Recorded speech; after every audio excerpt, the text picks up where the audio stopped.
Well, when I was in high school, my family lived in Westchester County, which is just north of New York, and it's a half-an-hour train ride.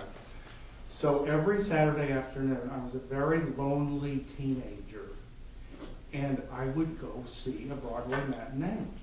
So for a period in the early 1960s, I saw every single show on Broadway. Do you and remember? You want to know my favorite? And this is weird. No Strings, which probably nobody remembers. My favorite Broadway memory is going in on a Saturday afternoon and going from box office to box office to see if there are any openings in the second or third balcony for 75 cents. And that's how I saw a lot of plays. I also can't let this go by without mentioning I'm a huge Stephen Sondheim fan, and I saw the original productions of Company, Follies, A Little Night Music, Pacific Overtures, and of course his masterpiece, Sweeney Todd, which is probably my favorite of all of Sondheim's musicals. Then I was lucky enough to see Oklahoma, first summer it opened. I was transferring trains between Maine and Pittsburgh, and got to see that. My parents almost killed me. Then on the first night I moved to New York, I was meeting some friends late in the evening for drinks, so I said, well, I'll kill some time. And I went to the box office and I got a ticket to My Fair Lady. That was pretty good. That was very good. Oh, geez, wow. Well, the first one was, I was 9 years old, and my Aunt Anne Tartaglia, whom I love so much, took me to see the Rockettes.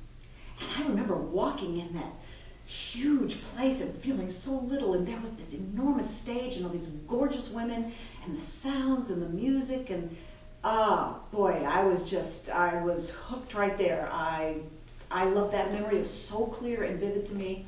I think that's what started it all, when I really got that, that fever that you have for the gorgeousness of a stage production of some kind. And for favorite shows, to this day, I have such a long list of them.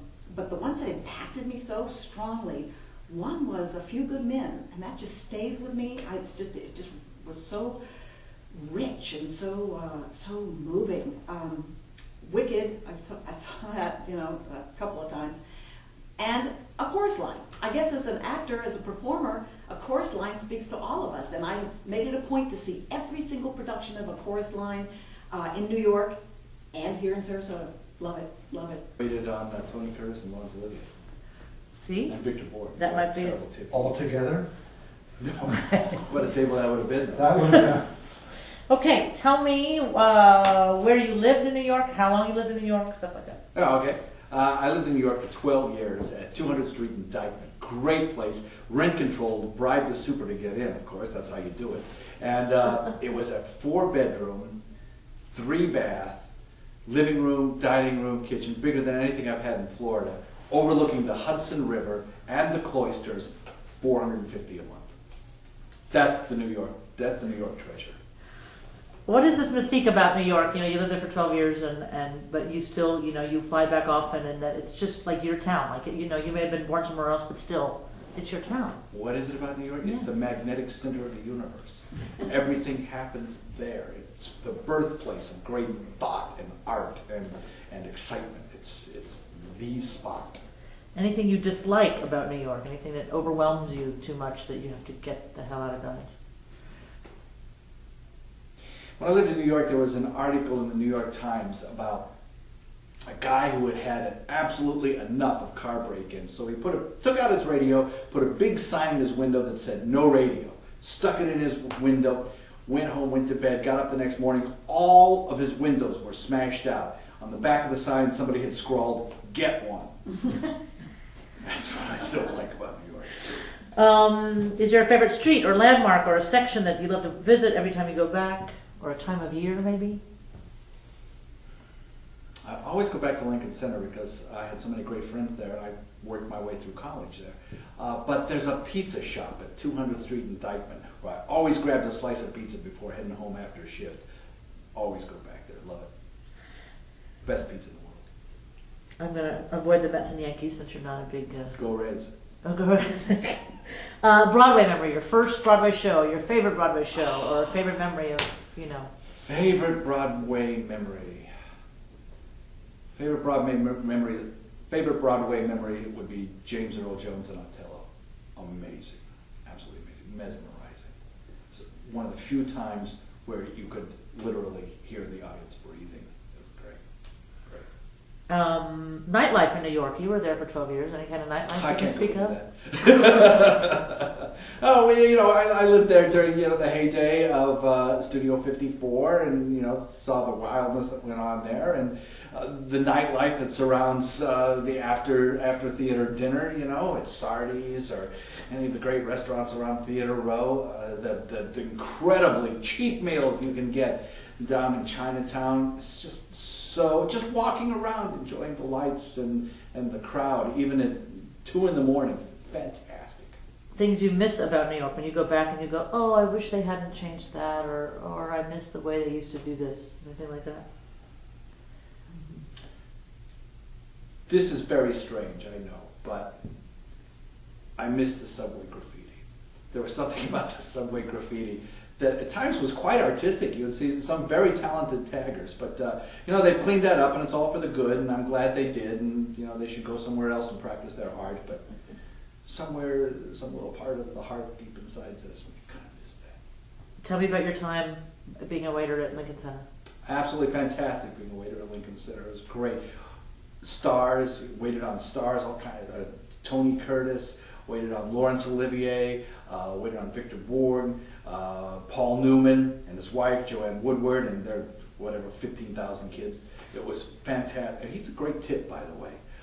It was always exciting, and I worked at Lincoln Center, so you could get to know the ushers a little bit, and you get to go up into the places where nobody else could go and listen to the music. Zubin Mehta, all the great performers that would come into Three Tenors.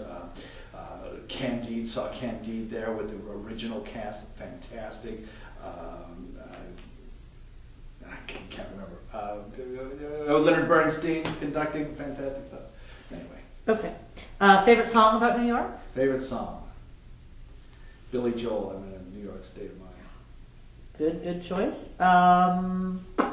Tell me about Christo. Tell me about going up that you felt like you had to be part of that. Went up to see Christo to see the, what did they call it? The Gates. The Gates. Let's try that again. Yes.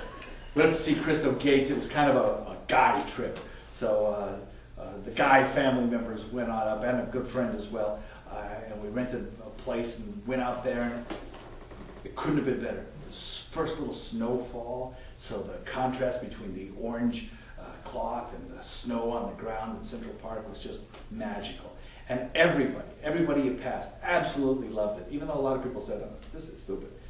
It wasn't. It was magical. It transformed the place into a wonderland. And everybody that you met walking through the park was engaged in the experience, and so they were trying to relate it with each other as you passed by. There was no anonymity that you normally find in New York sometimes. There was all kind of a communal experience of this Gates masterpiece, and it was fun. It was just great fun.